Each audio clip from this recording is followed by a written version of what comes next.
Bapak Ibu saudara-saudari yang terkasih berkah dalam. Suatu hari saya pernah bangun kesiangan, dan ketika saya mengingat lagi penyebab saya bangun kesiangan adalah karena waker HP saya tidak berfungsi.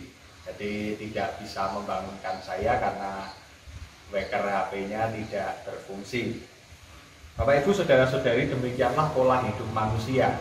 Selalu dipenuhi dengan pola sebab dan akibat. Jadi sebabnya adalah waker HP saya tidak berfungsi, akibatnya saya lalu jadi bangun kesiangan. Nah, itulah pola hidup manusia, selalu ada pola sebab dan akibat. Nah, saya ingin mengajak kita semua untuk memahami pantang dan puasa kita itu berdasarkan pola sebab dan akibat. Injil hari ini beberapa kali menyebut nama atau istilah orang munafik. Setelah saya merenungkan tentang kemunafikan itu, saya menemukan bahwa orang yang disebut munafik itu adalah orang yang menempatkan puasa dan kesalehannya sebagai sebab yang nantinya diharapkan akan menimbulkan suatu akibat, yaitu berupa pujian atau berupa upah dan lain sebagainya. Nah, seringkali orang munafik itu juga tidak hanya menjadikan pantang dan puasanya saja, tetapi juga doa. Ya, jadi orang munafik lalu menjadikan doa itu sebagai sebab yang nantinya diharapkan menghasilkan suatu akibat. Saya berdoa, nah, supaya apa? Akibatnya nanti supaya saya mendapatkan upah, mendapatkan pujian karena kesalehan saya, dan lain sebagainya. Bapak Ibu saudara-saudari, hari ini saya ingin mengajak kita semua untuk mengubah pola puasa dan berdoa kita sebagai akibat. Nah, jadi kalau orang munafik tadi menempatkan pola pantang dan puasanya itu sebagai sebab, nah harusnya yang benar itu adalah kita menempatkan pantang dan doa kita, puasa dan doa kita itu sebagai akibat. Nah, kita kosongi dulu sebabnya, ya, sebab atau karena titik-titik-titik, nah, akibatnya maka kita lalu menjadi berpuasa dan berdoa. Nah, mari kita isi bagian titik-titik ini.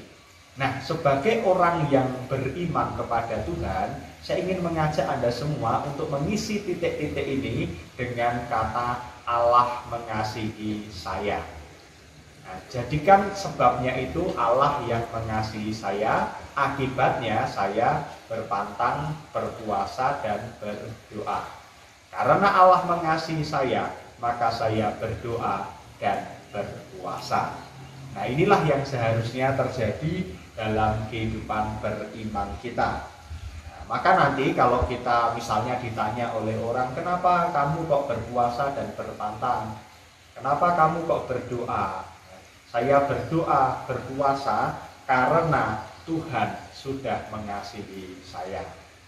Ya, jadi jangan menggunakan kata agar atau supaya, karena kalau kita menggunakan kata agar atau supaya, itu kita akan jatuh dalam kemunafikan.